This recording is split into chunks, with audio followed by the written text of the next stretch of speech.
I have a feeling it's either going to be a chipper or there's going to be a heavy or a barbell involved. Like, you got to look at like the movements that are left. There's deadlift, there's snatch, there's wall balls, there's handstand push-ups. Calves we're talking about, it's going to be crazy. So you structure your day. Like are your carbs normally earlier in the day, later in the day?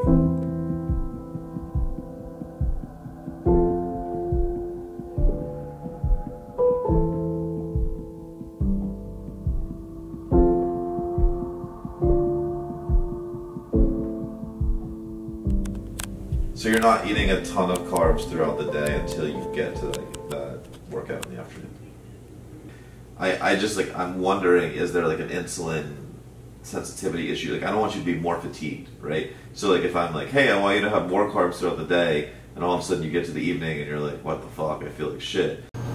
It's been hell getting her thing to drop. Like her body's so like, do you remember what I said last night? Was it Sapphire A? You can't have a show without Jason. Oh, you're going to have a really good show without Jason. Good morning. Good morning, sir. How are you? Good. How's it going, guys?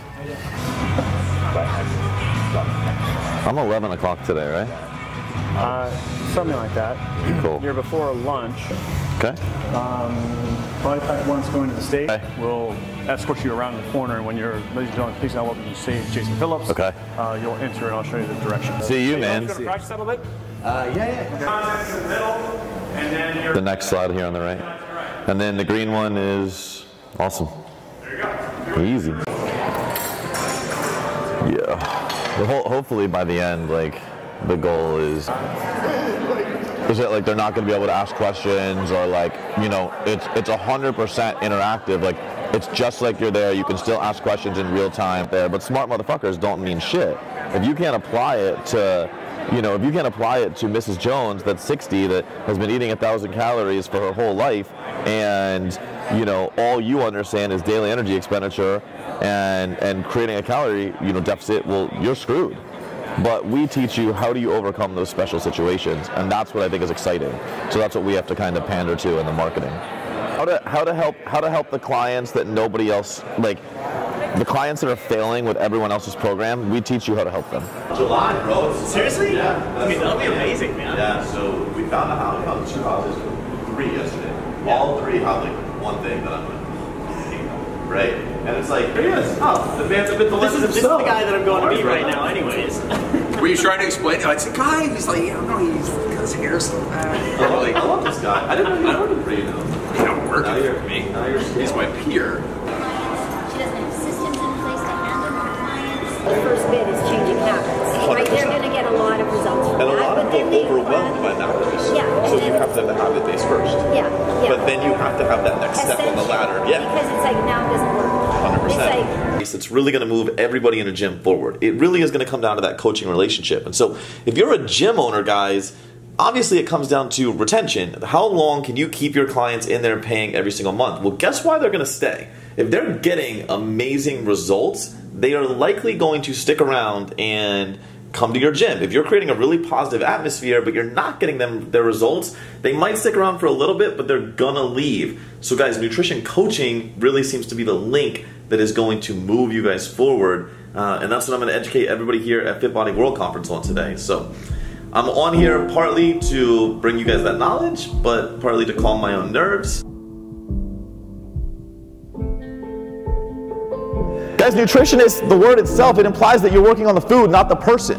The food is never the problem. You guys probably understand the fitness was never really the problem. When you're selling, you understand you're creating that connection. There's something they lacked in their life. That's why they came into your facility. That's what they're looking for. You help them find that. All of a sudden, you help them have a good experience. They have fun. They train. They get the results they're looking for. Nutritionists don't work for that reason. It's very prescriptive in nature. There's no education. Enter nutrition coaches. Guys, these are people that are connecting with clients. Why are you here? Why do you want to lose that weight? What is that going to mean to you? Do you want to spend more time with your kids? They also understand metabolic and dietary history. So whereas a nutritionist might just take your current physical data and give you a diet based on that, a coach is going to look into your nutritional history. How has that cleanse that you've tried 5 times over that has now ruined your metabolism affected you, and how do we need to prescribe based on that? They're creating plans that encompass the complete individual. Oh, here's your 1,500 calorie meal plan, but you want date night on Friday night with your wife. How do we build that in? How does that affect you? Oh, you want to be able to have pizza whenever your kids have pizza because you don't want to miss out on that family experience. Great, how do we build that in? Those are things that even though they may not be important to us, they're important to our clients. Some exclusive stuff for the 4.0 version of Fit Body Boot Camp. That's good. And so I'm doing that with Really the most nervous I've ever been stepping onto a stage, but I think like when you just got good people in an audience, and obviously FBBC is good people, like, I don't know, you just like have that energy and you go, and like, I knew within a minute, I'm like, this is gonna be dope.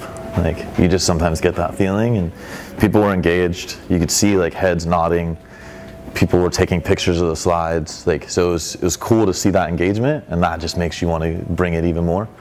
And so I felt good. Like, somebody said to me coming off the stage, she was like, how long did it take you to prepare that speech? And I laughed. I said I didn't even prepare it, because I didn't. And yeah, I made the slides last night. I don't know, it's just like, I think that's that right there, and everyone needs to listen to this super carefully. That right there is why we're successful, is because I don't have to prepare it. It's authentic. Like, it's real, it's what we do. It has nothing to do with preparation or sales, or like, this is what we do. Like, if you're on board, like if you want to do that, it's authentic to you, like, I know we can help you crush it. If it's not authentic to you, like, that's cool. Like, we can be friends, it's all good. But I think that's why it always comes off like it does. But it was really good. It was a lot of fun. I can't wait to get on stage in front of 1,200 people tomorrow. So, but I was definitely more nervous before that than I've ever been in my life. Like, I'll tell you what, sitting backstage talking to Rich, just get like him getting me hyped, oh, that did everything. Like, it brought out the energy, and like that, like the nervousness just shifted to energy. So that was super helpful. Enjoyable weekend, so I liked it. Look good, dude. Yeah. People don't have any idea right now how fucking hungry I am. Breakfast sucked. I got a bar in, and I was like, speaking is so exhausting. I don't think people realize like the mental stress that goes into it, because you're freaking out before you go on stage. Then you come off and like you're literally all in with like the energy while you're on stage, and it's like this massive come down, and like right now my adrenaline's just dumping. I just want to sleep. So I'm gonna eat, I'm gonna nap real quick, train. What do we have? Oh, open announcement. Yeah. Inner circle work, and then cocktail party. So inner circle like live for the open is going to be a shit show on the nervous system side. Like, I think this one is going to be very intensive. I think you're going to have to push. You're going to have to race. You know, the last one we know is going to be intense, but I think this one will be like a chipper of some sort, or there's going to be a slightly heavier barbell, which we know will take its toll on you. So a CrossFit benchmark, 15.9 reps of deadlift and handstand push-ups. Diane. Is that 225? yeah. Then You have to. you will do 21, 15.9 deadlift, and Wall ball. for the first time to the open, No, it Told you! Told you! I can't believe it's a standard now.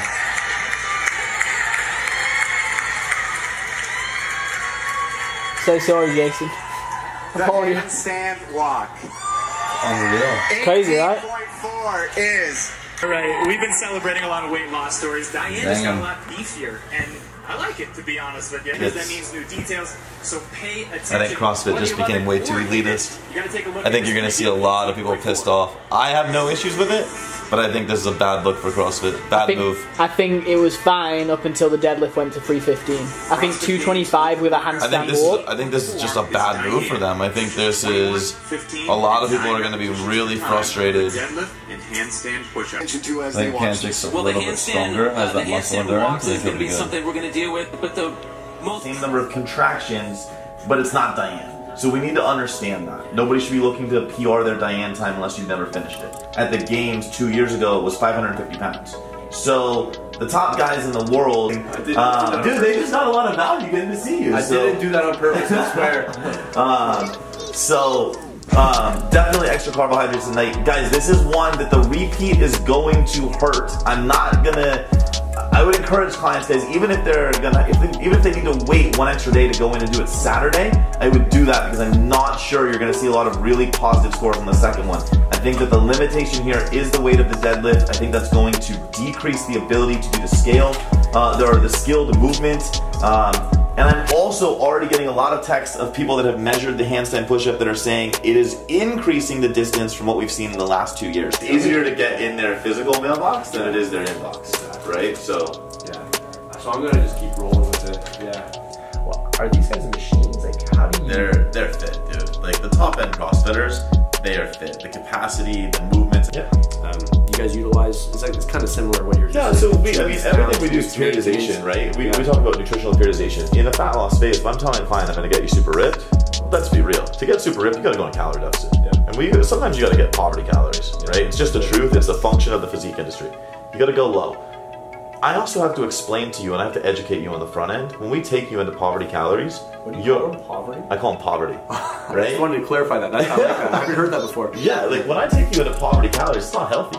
And I have to inform you, it's my job as your coach to educate you, that poverty calories tells me that, hey, we're risking your hormone profile, we're risking metabolic adaptations. There's a lot of things that are negative from that. So once we get you there, once you've enjoyed your time on the stage or whatever, thing you're trying to get to, I now have to rebuild your metabolic capacity.